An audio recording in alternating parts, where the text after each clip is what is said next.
Hello, hello, hello, my darlings. Thank you for joining me on A Slice of Life, A Slice of Life. Well, I'm telling you, I have some good news for you. What did I do? I always have my little piece of paper, and I really should not have. I love these little scrappy things. Anyway, I'm talking to everyone today. I normally say 45, 55, 65, and 75.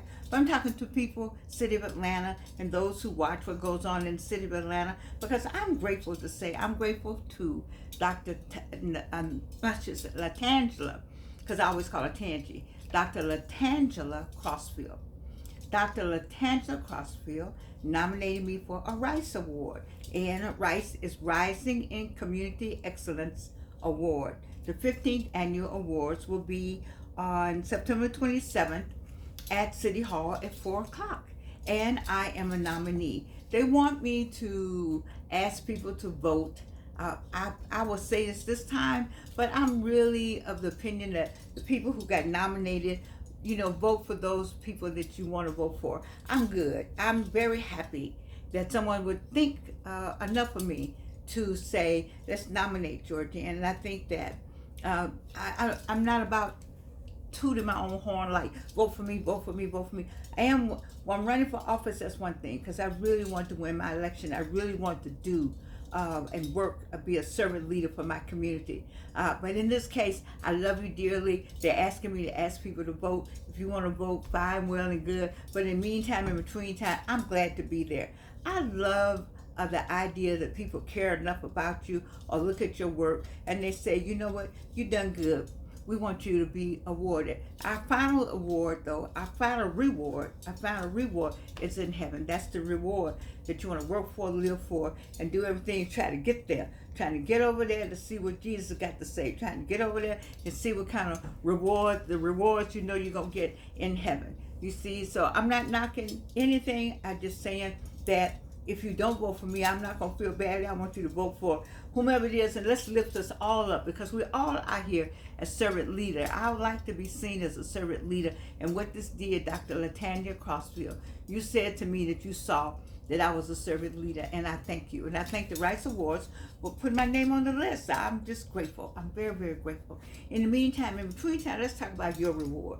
See, now let me go back to my 45s, my 55s, my 65s, my 75s. But lately I've been working with the 45-year-olds, because I think the 65-year-olds, the 65 and 75-year-olds, I need you to help me reach and pull and push them along. Because we all been 45, and we know that, that's a funny kind of age. I like these earrings, but they make noise. They're making too much noise. I don't know. I don't mind hiding the hair. I'll get the hair out in a minute, but I don't want it showing today. It's fine. Anyway, the 45, 55, and 65, and 75-year-olds need to have us to say to them, to let them know some of the things that happen to us to not happen to them. I'm getting caught up in minutia. That is what the minutia of life. I think that instead of me saying 45, 55, I think that's everybody. But the minutia of life, small things that that get in your way, that trip you up. Myron Golden is on this thing now where you're to get distractions. That distractions take away from what God has set for you to do. And distractions come in all kind of ways, and a lot of them is minutia. You know that you're supposed to be doing something, but soon as you get ready to dig in, you got everything you need. Ding-a-ling-a-ling-ling. Guess what? Guess what just happened? And you got to put how many of you all had? Raise your hand. You know what I'm talking about. You got to put all your stuff right there so you can go over here and take care of that. That just happened that you need to take care of, but it's a distraction from what you're supposed to be doing. Now, when I think about that, I said, well, God, you control everything. So you control the distraction, and you control you control everything. And so I guess I have to ask the theologians whether or not God just says, okay, these distractions come about, let me see how you can handle them. Maybe it's the testing ground. I don't have it worked out, But I know distractions come in all kind of ways, and I'm concerned about people allowing minutia to make that one of your distractions. And what kind of stuff? Somebody calling you, gossiping about somebody's life that you don't know all the ins and outs. You're just looking at things from the outside. That you have made a determination that that person is not at your level. Ooh, ooh, ooh, ooh, ooh. All of us been guilty of that, making judgment calls. That's minutia. Making judgment calls and having conversations about it, and making statements that we don't know the entire story. You know, I was talking with someone today, and they said, I didn't know all that was going on with you." And I said, "A lot of things going on with me." They said, "I didn't know you did all that." I said, "I've done all that." And "Well, I didn't know you were a part of that." I said, "I was a part of that." And so what does that mean? It means, sometimes people don't know all that you're going through. They don't know all that you've been through. They don't know half of what they think. I made it a point in dating that men don't know everything. You don't tell them everything, you don't tell everybody everything. They don't need to know everything about you. 45 and 55, they don't need to know some stuff. Just hold some stuff to yourself. Hold it close to your chest. Hold some of your stuff close to the chest. And in the meantime, in between time, still be out here in the battlefield and out here on the journey. If you're a servant leader, then you're not out here for everybody to know everything anyway. You could be like me. You could tell it later. I tell it later in life. It was later in life before you all knew about the burn on my arm. And only because I think my daughter started talking about it, people started talking about it. So, the burn on my arm was the burn on my arm. The Klansmen, white man came out, burned me because I was marching. And Charles Black said, "Georgia, you never said anything. But why would I say something when people in Birmingham was getting beaten across the head and water hoses and things? What's a burn on the arm when you young like me?" I was just bumming. I'm like, "Okay, you burn me, so what? I'm going on with this. We're going to still march. We're going to still do what we got to do. And we did what we need to do in Atlanta, Georgia." So let's talk about still distractions and minutia. I don't want to get off where I'm going with all this today. I'm saying all this today because I want us to not. I talked to someone today about staying in Genesis, staying in the creative mode. When some things were told to me about my health, I got on I got on the creative mode. And so you don't have anything being told to you about your health. I need you to get on the creative mode anyway. That is why we're here. Genesis 1:1. Okay? Let's create.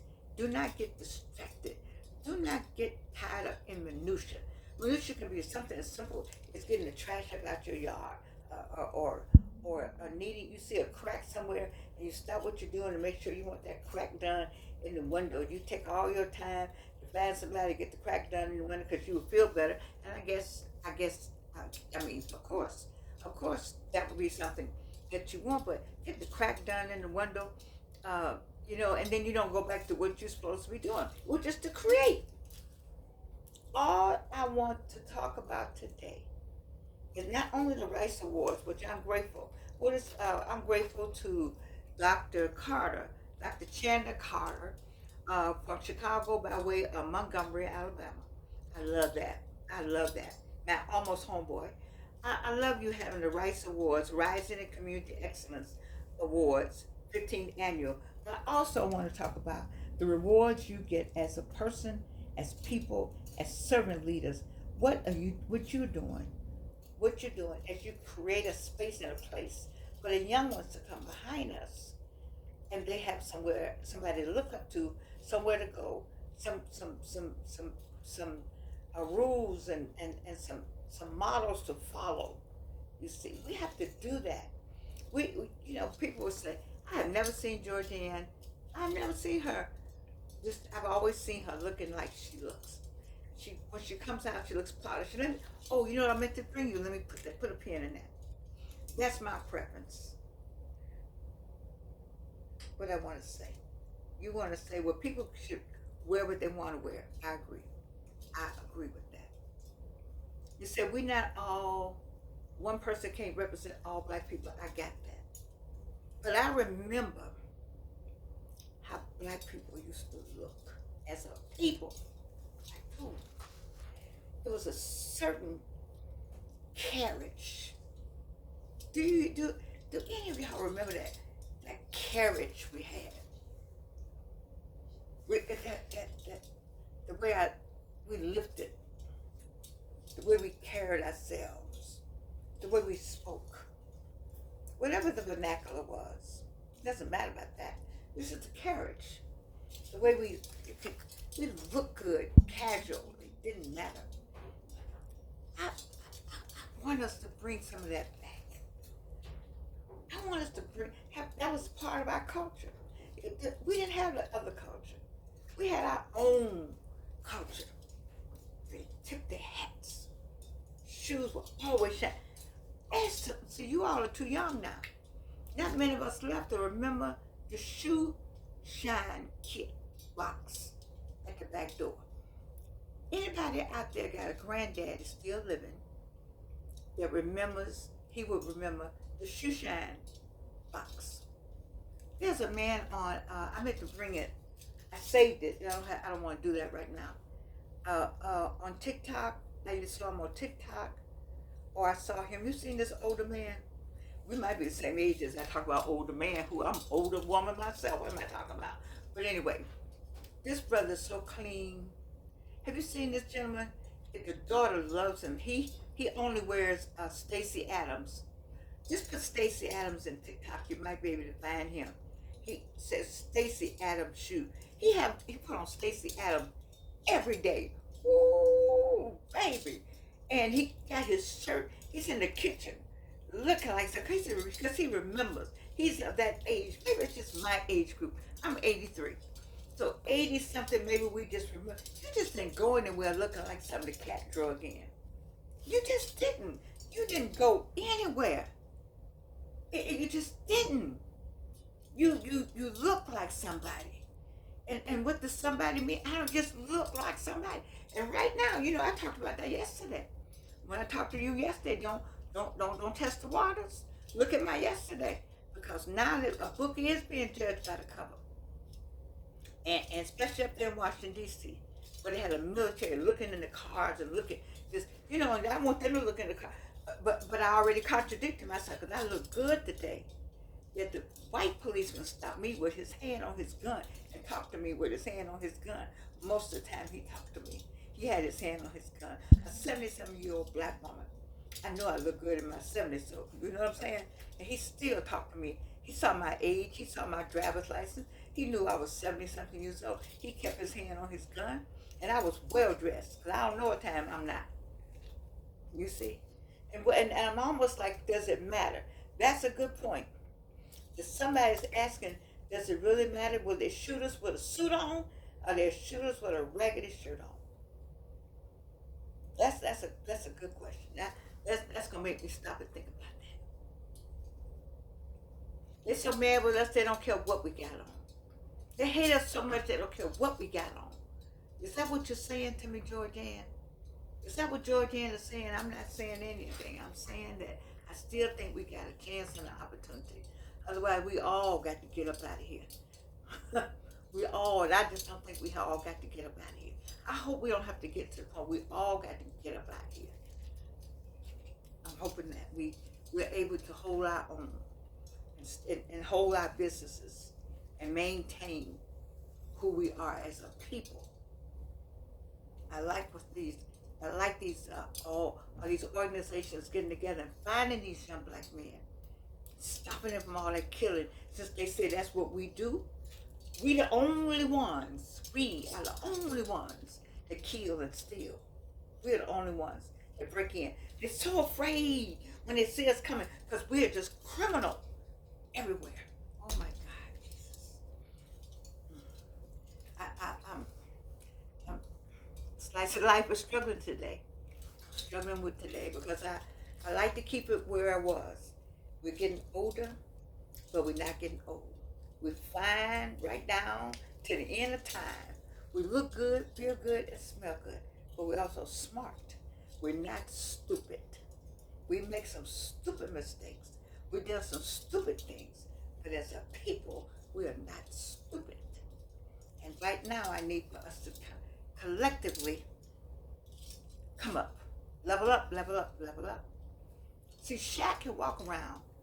He can get out the car and they'll say, "Woo, that's Shaq." He can have on anything. He can have on anything he want to have on. They say, "Ooh," because oh, that's the basketball player. But you might want to think about it. If you're in Washington, D.C., your name is not Shaq. They ain't looking at you admiring the fact that you're Shaq. There's no admiration lens up when it comes to the majority of us. The lens is not of admiration, not at all, but condemnation mostly. And so we have to be careful how we get out of the car or what we have on or how we look. That's what I'm saying. I'm saying we got to just be careful of how we're doing things. And we need to, I'm supporting the Rice, Dr. Carter's idea of honoring our people who are out here working in the vineyard. We got to help these young people, these young children, and the 45-year-olds and 55-year-olds. You got a little more energy than we have. And I'm hoping beyond hope that you stay in the vineyard and become the servant leader that I know that you are. Put your whole heart and soul into making a difference every day. And somebody, with some child, somebody, yourself, some family member, we have to do that. We can't expect anybody else to do that. We have to do that. It's up to us to do that. And we have to set the standard. And we set the standard. And we can set it right now by changing how we approach things, how we look when we get there, what we say when we get there, what our educational background is. You see, dumbing down of America does not include you or us or we as a people. You can dumb down America all you want. Get yourself off in somebody's school. The new thing is, well, we got jobs. We can make a lot of money with skill jobs, and that's true. Take your degree and your skill and go get one of those jobs. Listen for the buzzwords. Don't fall into the trap. Don't test the waters from yesterday. Don't test the waters. Well, I know you get tired of Georgianne preaching. Some days I preach too much. I may lose my subscribers, but I mean what I say from my heart. I mean what I say from my heart. I'm about my people. That's what I am. I didn't get out there and march just because I didn't have anything else to do. I had some classes at Spelman College that required my attendance. But I chose not to attend. I chose to fight instead for our freedom. And I didn't care how the person treated me. They wanted to burn me, so what? We're still here. And we're not going backwards, and you're not going backwards. And so I need you to I told you to get you a little group. If you can't get a big group, get a little group. Get the neighbors and the kids, get you a little group. Don't call it no name. You don't need no name. If you're not Jack or Jill, you can be who you are. Miss Smith, Miss Jones, whoever you are. Get your little group and work on a little group. If each one of us get a little group and teach our little group and bring them up, teach them the Quran, all right? Teach them something that they may not get in school. In some of these schools where they don't want you to know this or that, then this or that, put it in a little group. Okay? But don't get off the journey. Create for the little group. Genesis 1:1. Anyway, Georgianne get to preaching. You don't know how I feel about us as a people. I'm doing the best I can. Sometimes I want to cry. Sometimes I get so sad. Sometimes I don't believe where we are today. I don't get the fact that we worked hard. We marched and we got young black people killing young black people. Robbing and stealing for what? What did we do? What did we do? What did we do? Whatever we did, we sorry we did that. I need 45 and 55 to fix what we did. Because all we were trying to do was make it better for you. So since we didn't do a good job, apparently, that need for the 45, 55, where you're working on looking good, feeling good, smelling good, work on some young person and apologize for us because we didn't do whatever it was we didn't do. But you didn't want to kill and steal in 2025. I don't get it. Anyway, look for me somewhere on the Rice Awards and tell somebody a slice of life. I love you. And you can't do anything about it.